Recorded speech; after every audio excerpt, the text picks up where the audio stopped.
takes about 10 seconds to go live on LinkedIn. Okay. So I'll have a little awkward pause here. That's If you're okay. joining on YouTube, there's a little awkward pause, but we'll hop in a second. All right, welcome back to another live. If you are a CEO or you're in leadership in any capacity, you probably want to have influence in the market. And the more that you have influence, the more that people know who you are, the easier it is for them to want to work with you and want to work with your company and or want to come work for you. So there's a ton of benefits to people knowing who you are and recognizing you in the market. But I found that a lot of leaders and a lot of CEOs don't take LinkedIn seriously. They're not necessarily taking building their personal brand seriously, and they think that their work is going to precede them, or maybe they are under the false assumption that if they lift everybody else up on their team, that that's going to do the job of highlighting them and their company enough. And even though the sentiment behind that is great, it could actually be hurting your employees and not giving them enough attention to help them grow in their career. So I'm super excited to be joined by Elizabeth Howell, and we're going to be digging into how CEOs and leaders can be using LinkedIn and podcasting to grow their business. So, Elizabeth, thank you so much for joining me today. Really looking forward to our conversation. Thank you, Joseph, for having me. I'm super excited to be here and talk about this. Yeah, so I'd love to just level set. I usually like at the beginning of the show, really simple, straightforward, easy softball for you. Why should CEOs take LinkedIn seriously? Well, there's so many interesting parts to this question, and a year ago I would have had a totally different answer. But this is a relatively new venture for me. I'm just about a year into working with CEOs and small business owners on their LinkedIn and their podcast appearances. And it's been such a fascinating education. And what I've learned is that when you're a CEO, you have a lot of different priorities. And, it could be that you have a board of directors that you're managing or a board of advisors. You need to hire people, so you want to make sure that there's enough information out there for people to learn about your company and to get sort of a sense of your vibe. You have to sell something, no matter what business you're in, whether you're B2C, D2C, B2B. You need to sell, and the best way to do that today is to make one-to-one connections with people. And as you just pointed out, Joseph, you want members of your team to grow too. So, depending on the business that you're in and what you do, there are so many good reasons to be on LinkedIn today. And you can get, direct sales. You can grow your audience. You can connect with customers. You can talk about new products. You can test things. The benefits really are just endless. You just have to be really specific and know what you're doing before you start. Yeah, and it's interesting because I've worked for now a few bosses who didn't take LinkedIn seriously. And then I've worked for a few who have taken LinkedIn extremely seriously. And I can tell you from my personal experience, but also just watching the difference between the leaders, it's amazing because a lot of times leaders are looking for a lot of the things you just laid out, right? They're looking Right. for business growth. They're looking for how to find and retain talent. They're looking for efficiency and how to build their culture. And then just whatever bringing an impact in the industry, making a difference, leaving a legacy. These are a lot of things that leaders think about. Right. And the leaders that I've worked with who take LinkedIn really seriously, they get basically all of those benefits Yes. very quickly, actually, when they're on LinkedIn and they're actively engaged within the industry. And so, yeah, totally agree with you. Yeah, and one of the scariest things that I've seen is, part of my role when I work closely with a small business owner or CEO is that, you're in their DMs, you're trying to help them get to the important messages and make sure they don't miss anything. There's a real trust there. And one of the things I've seen so much, it's actually heartbreaking, is other CEOs, other C-level executives, other people with stellar careers, super strong resumes will write to these folks and say, I hate my job. I've done this forever. I desperately want to do something else. Could you meet with me for 15 minutes? Mm. And, people don't always have time to do that kind of thing. And I'll go over and look at this person's profile and they've never posted on LinkedIn. And it breaks my heart because the best way to dip your toe in the pool of, let's see what else is out there for me is to start talking on LinkedIn. And, yes, it's scary and it's difficult and it might be outside your frame of reference. You and I are fortunate enough to know what the current landscape is here on LinkedIn, but not everyone knows that. And if you're at that point where you want to explore other things, there's no better place to be than LinkedIn, because you can ask questions, you can have conversations, but you need to put yourself out there. And when you do that, it shrinks the internet. One of the best experiences I had when I started my solopreneur business was that, you start and everything is huge and scary, and you don't know who to connect with or what you're doing. And then I immediately connected with Dustin Reichman, who he has Oh, a yeah. coaching program. Yeah. And he has a great podcast too called Seven Figure Leap. And I sort of like got into his space there, and we had a few things in common. Usually it's the personal things. His son had just started basic training. My son was at the Air Force Academy. I was super impressed by what he was doing because he was helping people book some really big interviews. And I have a PR media background. And I thought, Mm. this guy doesn't have any media experience. How's he doing this? And we ended up chatting and working together, and, getting to know the people in his LinkedIn environment, and then joining his community. Like, the internet shrunk for me. It like went from Mm. humongous down to this, really, it felt like a neighborhood. And it was the best feeling ever, especially as somebody who was sort of like trying to find her spot and didn't know exactly what to offer for a service. It really helped me, narrow in and focus.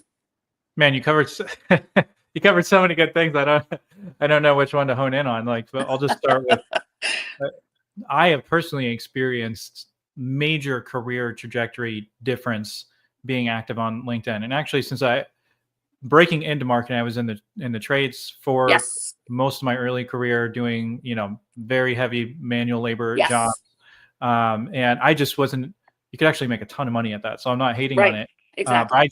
I'm slow. I have I'm really slow and Me too. meticulous at things, and so I I can't make a lot of money at manual labor jobs. And so I broke into marketing because I'd been doing some different video work and things like that. And I actually did get active on LinkedIn fairly early on and build some great relationships that kind of helped me get established in my marketing career. And ended up getting my first job through LinkedIn.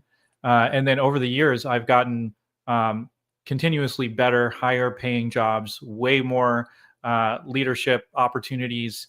And I've closed a bunch of deals, landed clients through LinkedIn specifically. And I just don't even see how you could be in B2B in any way, shape, or form if you're selling to other business people and you're not active on LinkedIn. I mean, you're missing out big time. And the other thing is, Absolutely. like, it's a friendly place. Like Yes. that I have a YouTube channel totally unrelated to marketing, and it's done pretty well. And the negative comments that I get on there are insane. The things that people will Yes. say on YouTube, Yes. they'll just like totally tear you apart, having zero context.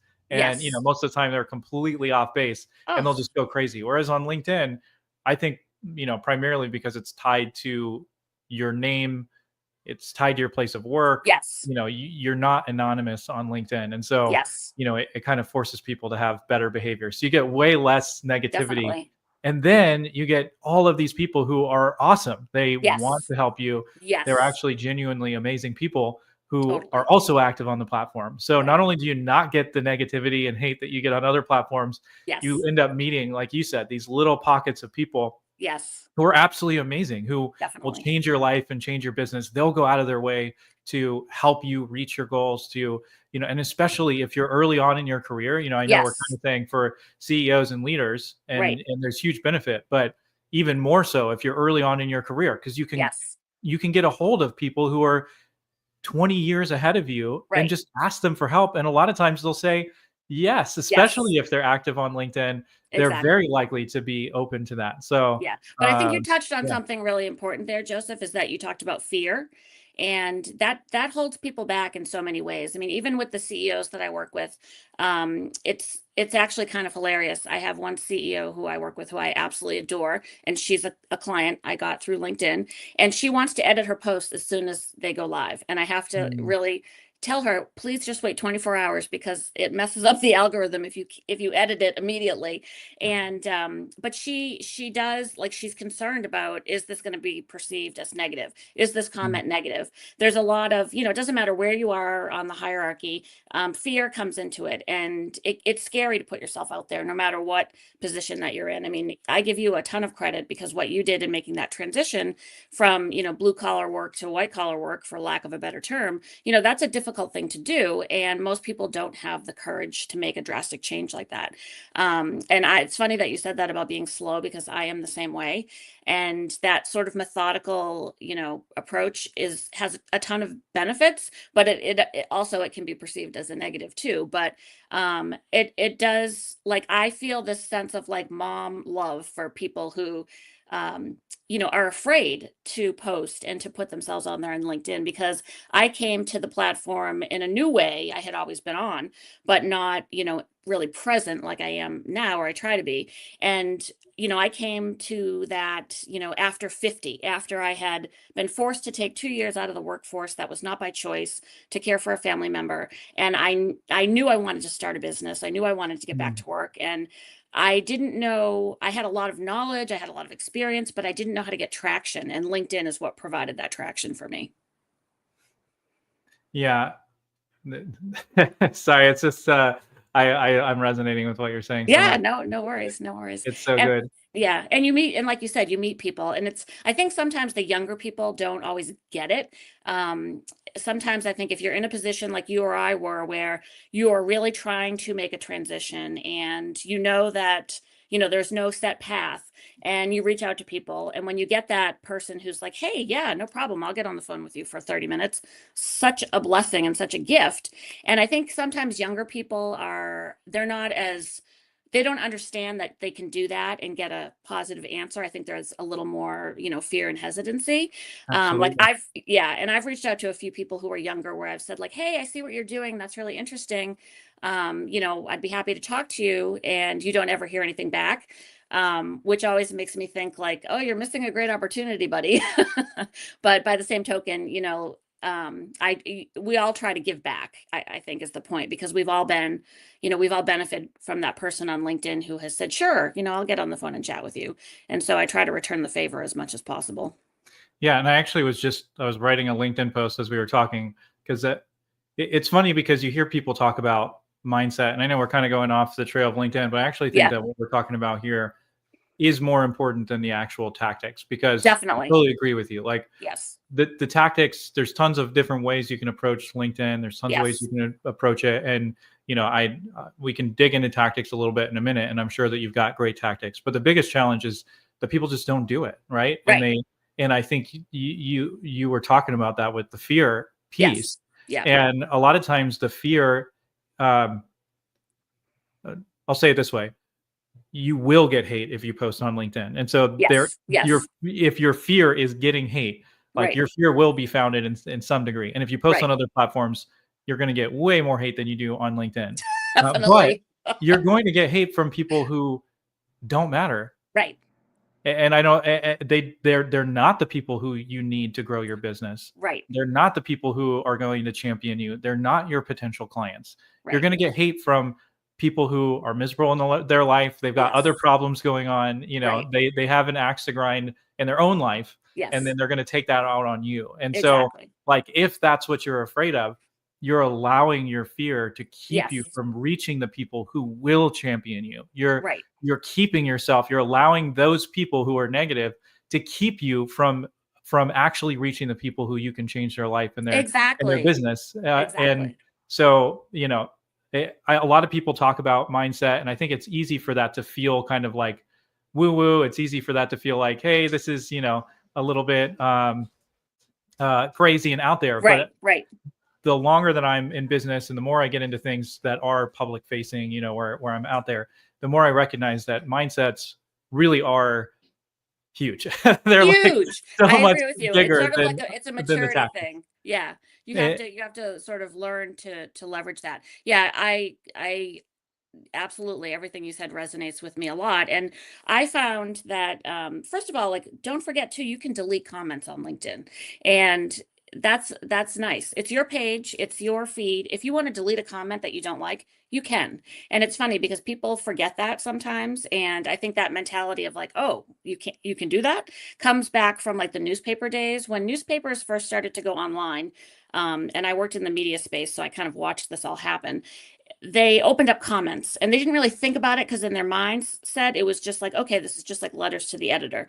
Well, no, it wasn't, because of course what people did is they just wrote in and they just started tearing people apart and everything was negative. And then the newspapers went through this huge debate about, should they allow comments to even happen at all? Should they shut them off Mm. completely? Should they moderate them? And that was a real ethical challenge that the newspaper industry really struggled with for a long time, which is kind of hilarious when you think about the things that happen now. But it is, your feed is your front page of the newspaper. And if there's something on there that bothers you and that you don't like, delete it. And then the other thing I'll say about the fear mindset is the way to get through that and the way to get to action, because the name of the game in this thing is acting, is to get some specific strategies in place so that you get right to the action part and you can sort of come to peace with the mindset. What you said is so wonderful, but try to get straight with that, with the mindset. Take those mantras and write them down, tape them to your computer screen or whatever you need to do, but then immediately develop a plan for action, because if you have tasks to do, that's going to push you forward faster. And Yeah. if you stay stuck in the mindset, you're never going to act.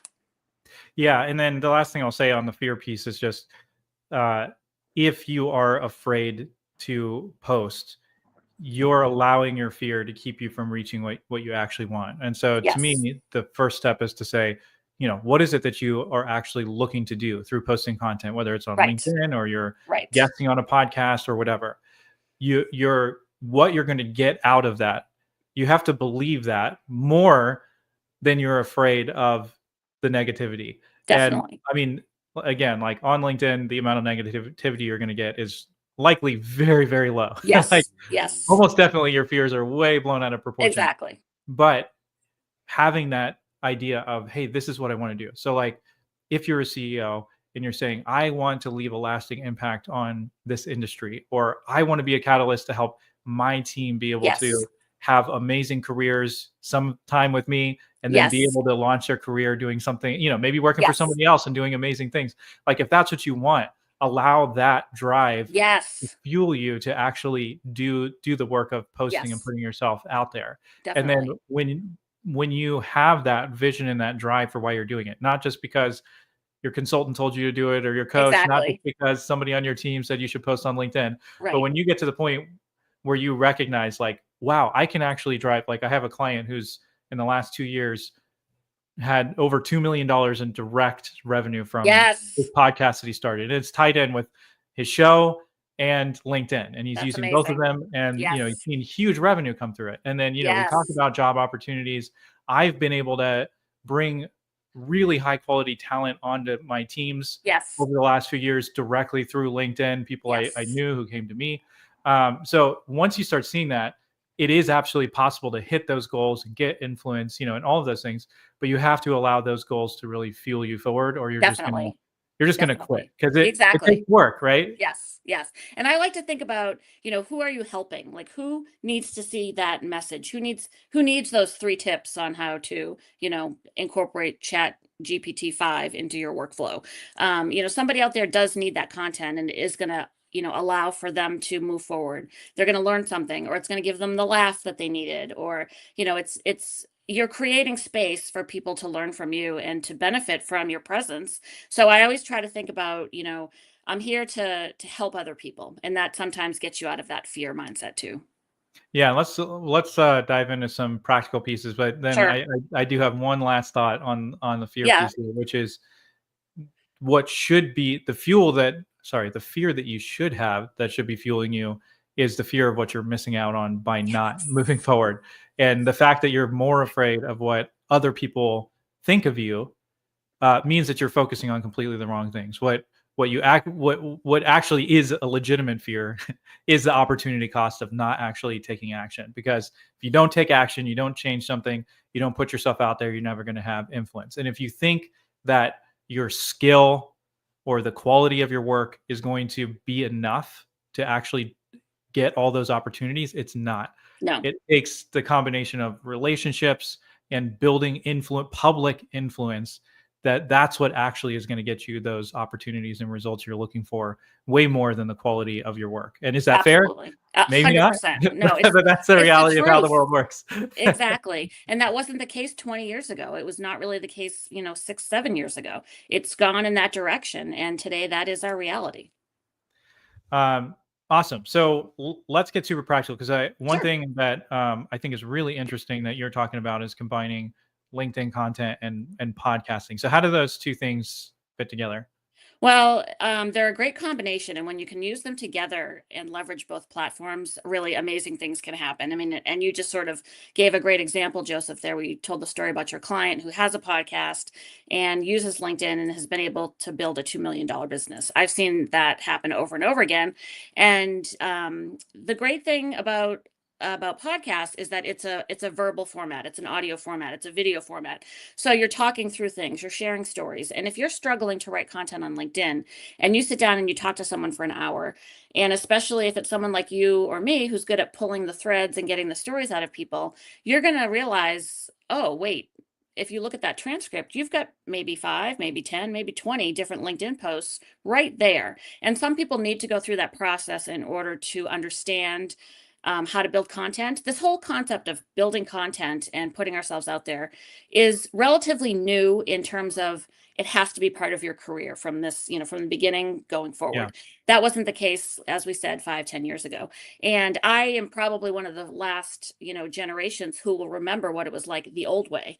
And this used to be a space that only authors and experts, and real, really famous people could be in. And now it's open to all of us, which is fantastic. So the true way to establish influence, one of the formulas that I like to talk about is this 7-11-4 formula. And it's sort of the updated version of, people have to see an ad 7 times in order to remember it. Yeah. And this new formula is based on a study that Google did 5 or 6 years ago. And the breakdown is that they have to consume 7 hours of content about you, whether that's reading, listening, or Mm, watching. They need to see your stuff 11 times, not 7. And it's best if you can be on 4 different platforms. Holy cow, that sounds like a ton of stuff, and it yeah. also sounds expensive and time consuming. So the fastest way to get there for a solopreneur, a small business owner, someone who isn't going to go out and spend money on ads or doesn't have money to do, a booth at a big conference, is to do LinkedIn and podcast guesting. Because if you do guests on podcasts that are also in a video format like this one is, you're getting that third platform right there. And then if you also can contribute to that person's newsletter or give them some content, if they have a community, if you can give them an article that they can use someplace, all of a sudden you're getting to that 4 number pretty quickly. You haven't spent really any money, and you also have sort of maximized your time. So you've taken that maximum efficiency to get the best results. Now the trick is that when you do this, you want to be really aware of the fact that the podcaster is the one who is spending the money, doing all the production, and that's a huge lift for someone. Huge lift. Yeah. Yes, I worked in television for the first 4 years of my career, and I know intimately how hard it is to produce quality content and do it consistently. It's a huge learning curve. It's an expense. It's a time commitment. It takes years to develop those skills and that Absolutely. talent. So, you as the guest who's showing up to just, talk for an hour and run away, you want to honor that, that contract between you and the host who's invited you to their platform. Promote them on your LinkedIn, offer to provide them with a lead magnet or some piece of content that they can share with their audience. That's also going to help you, by the way. But really, understand that it's an opportunity and you want to make sure that you're giving back to the podcast host. I was fortunate enough last year to go to Podfest in January in Orlando, and I think that was year 12 of that conference. It was my first time there. And, Mm, the podcasting community is wonderful. It's very similar to what we said about LinkedIn. The people are kind, they share their knowledge. It's mostly really nice people. And to get to be in that space is a privilege. And so you just want to make sure that you're doing as much as you can to help that podcaster promote their business. Is there another person that who might make a great guest? Is there an introduction you can make for them, because chances are podcasting is not their only business. They're probably running a business on the side that has to do with the content that they're creating. So Yeah. what else can you do, again, to just help that relationship? Yeah, I love that. And it's kind of interesting because I interviewed Dustin. Oh, great. I'm trying to remember how long ago, maybe 6 or 8 months ago. Okay. And it's funny because he and I have almost the exact opposite business model, but like Yes. same basic concept, right? Because I help people launch shows and he Yes. helps Yes. people Yes. guest on shows, but the Yes. concepts are really similar. Um, it's to build relationships with people, right? And Exactly. to build credibility, you build Yes. influence over time. But then the real thing is the relationships, right? That's Yes. where like the influence is something that's compounding over time, you know. So Yes. every episode you create, or every episode that you guest on, you're putting an investment in like Yes. your mutual funds or whatever that are going to grow Yes. over time. And the longer you do it, and the more consistently you do it, then you get this big brand return over time. Yes. But the results that you get from that brand, you don't know how long it's going to take before you start getting that return. It's Right. possible it could be really quick, right? Maybe it's a Yes. great year in the market and you get a great return super quickly, Right. or maybe it's like a year or two or three before you get the return on the actual like brand building piece of it, right? But it's the Definitely. relationships that you build with Yes. the host or the relationship you build with your guest. That's what Yes. actually drives short-term revenue, shorter term, like Yes. 90 days, 180 Yes. days. That Exactly. comes from those relationships, right?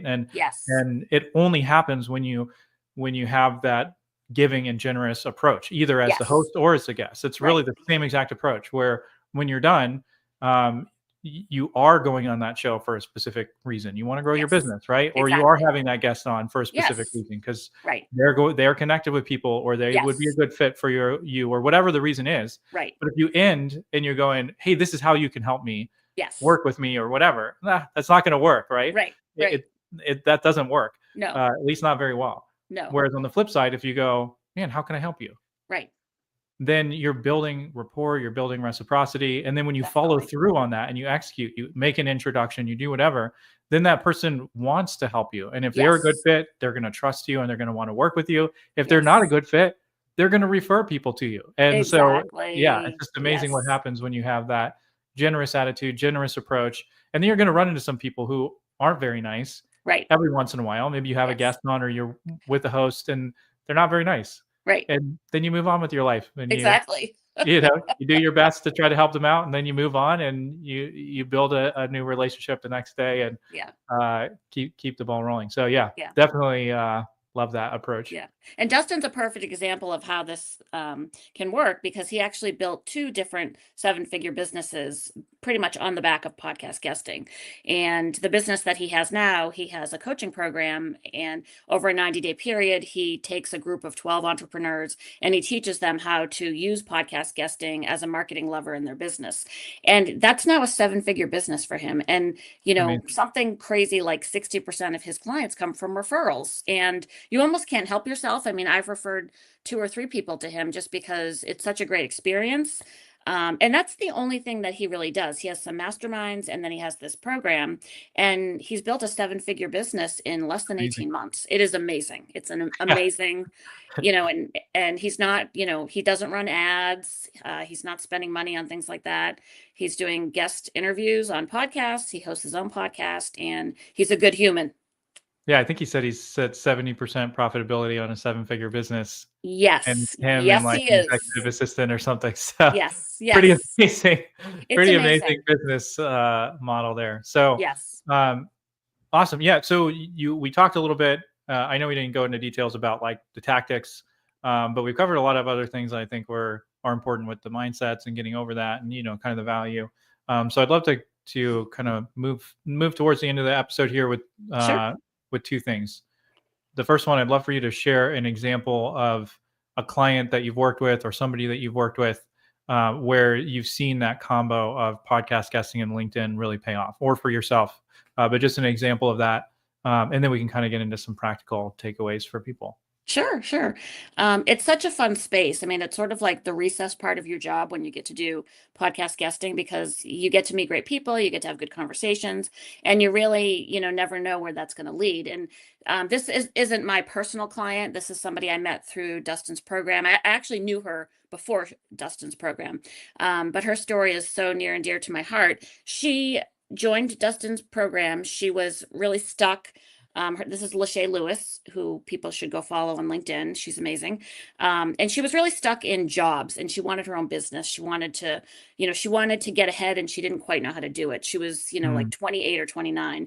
And she had been she was topping out at like that $75,000 to $80,000 salary range, and she was super frustrated.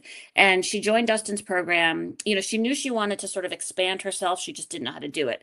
The coaching and the working with other people was super influential. And she pitched herself to the Exit 5 podcast, which is hosted by Dave Gerhardt.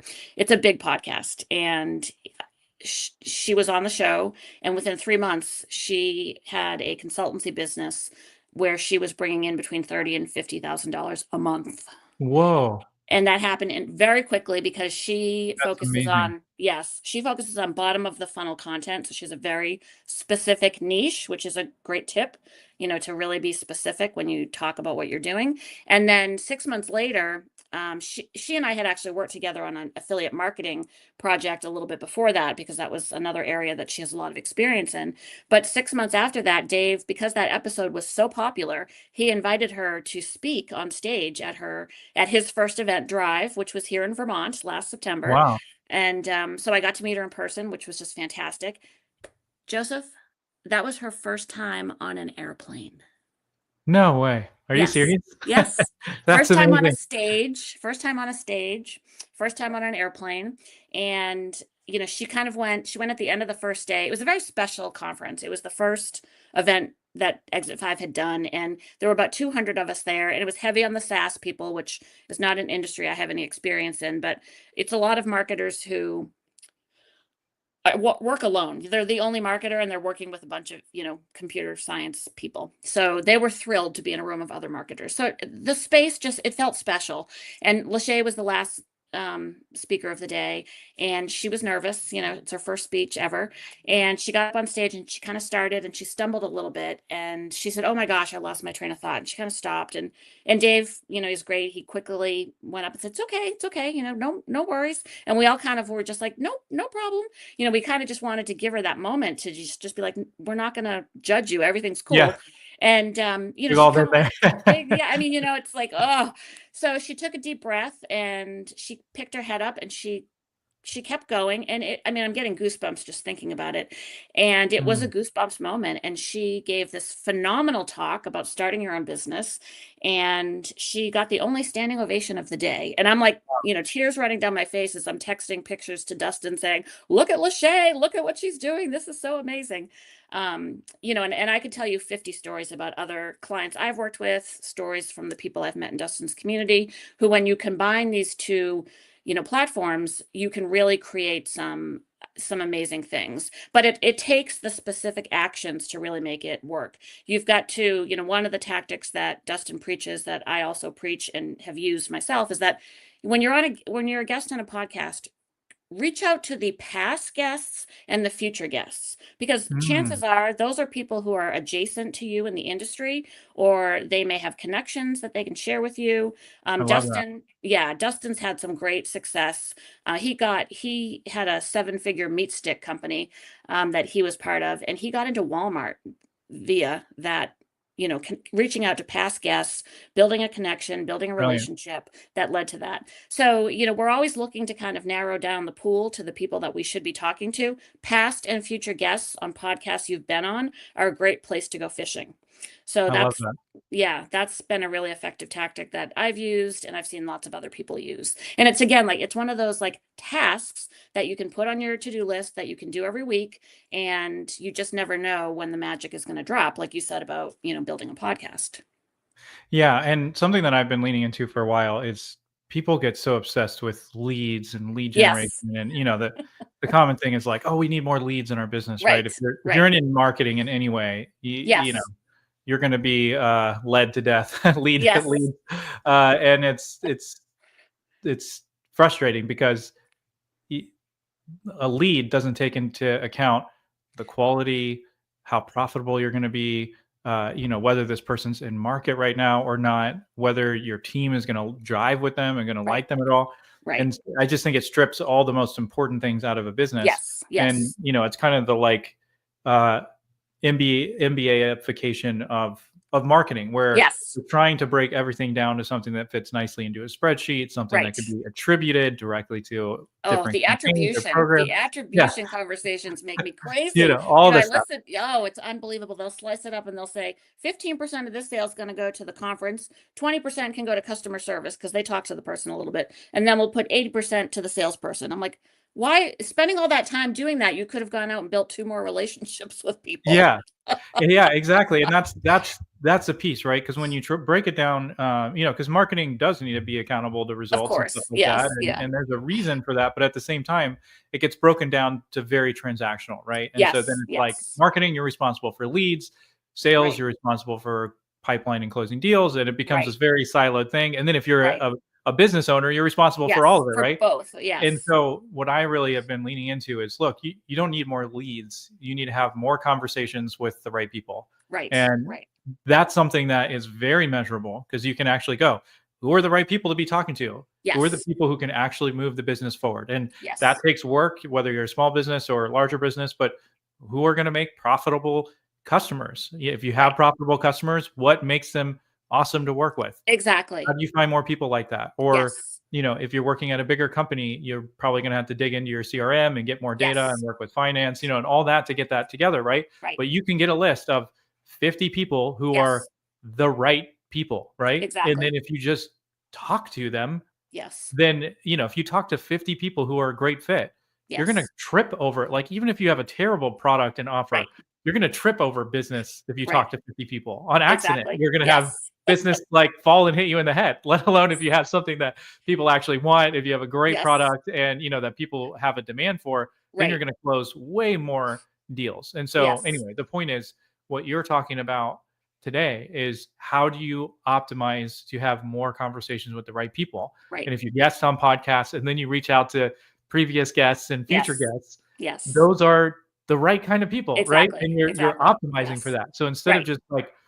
posting content all the time and hoping the right people come to you, you're being very proactive by going on podcasts where the listeners are going to be the right people, or the host is the right person, or other guests are the right people, right? Instead of like kind of the throwing spaghetti at the wall and hoping something sticks marketing. You're being very proactive.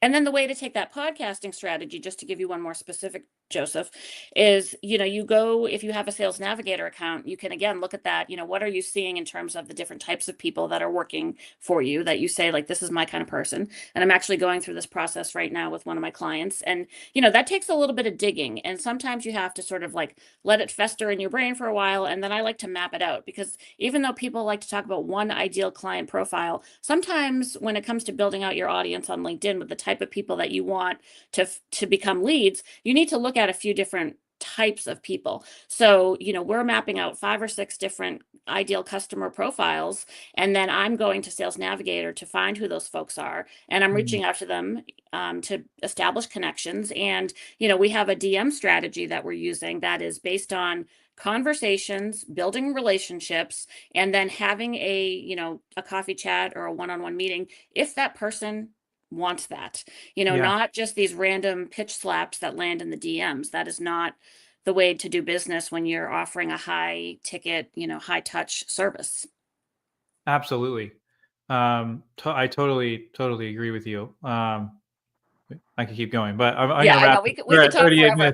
So, I love this, man. I could literally keep talking about this for another hour or two, because it very much aligns with what I've seen with what I believe. But I believe this stuff because I've seen it work enough times to where it's like, if you just do these things, whether it's what I'm talking about or what you're talking about, if you just follow the process, right? If you follow the strategy, you follow the process, you're going to have results from it. And I've seen it enough to know. And so, I love it. There's definitely alignment there. So what I'd love is for you to give one really practical takeaway. So somebody's sitting here, they're listening to this, and they go, "Okay, I've never guested on podcasts, or Yep. maybe I've been on a couple, but it was more because they reached out to me or whatever." Right. Um, what is one thing somebody can do this week that's going to help them start setting themselves up to be on more podcasts?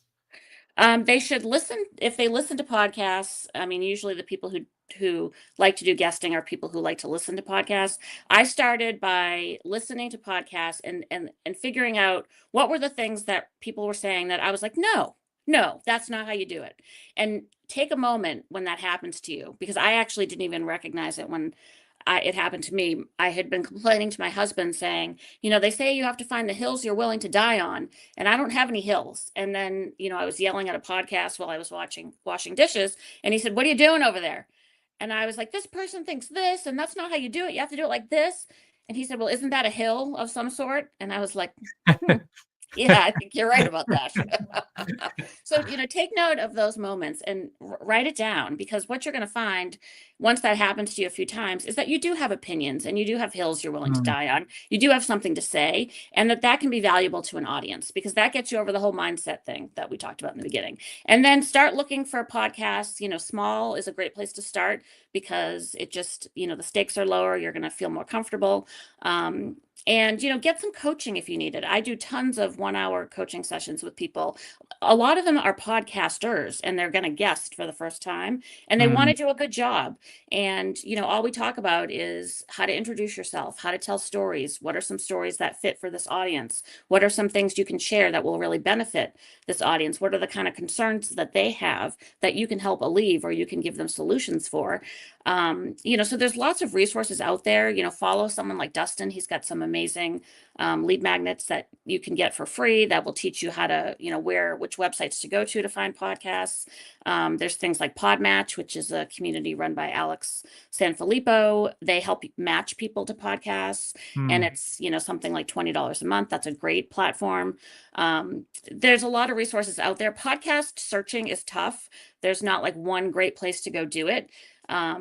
But the resources are getting better. I have a enterprise level subscription to Podchaser, and that's actually a really good platform for research. So I do a ton of research on that.